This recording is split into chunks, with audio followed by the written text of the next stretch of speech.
La thématique du festival, c'est le cinéma européen.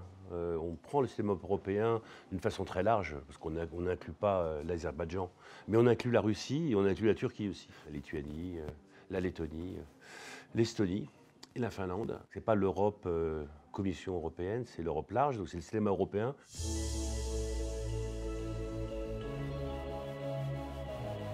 On choisit d'abord des films qui ne sont pas sortis en France.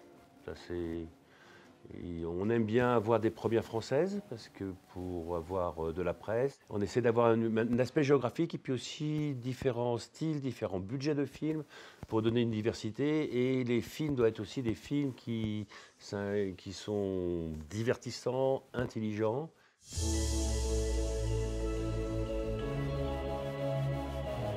Je vais être très franc. Bon, on choisit un film d'ouverture par rapport évidemment à sa qualité, mais aussi à sa disponibilité. Il faut qu'on nous le donne.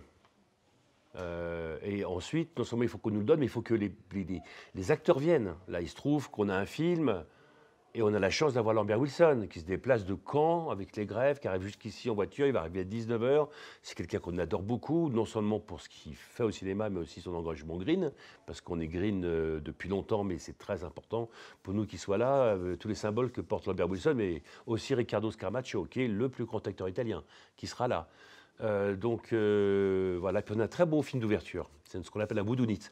Un peu comme les films de Agatha Christie. C'est un film qui travaille au scénario, qui est très réjouissant et qui, comme on faisait avant, c'est plein de stars. Il y a Sinéad Babek-Knudsen, la danoise, il y a beaucoup de stars européennes, ce qui permet aussi de diffuser le film en Europe un peu partout. Donc c'est un film un peu à tiroir, intéressant, avec Lambert Wilson qui a un rôle qui est super, qui s'appelle Les Traducteurs de Régis Rouinsard.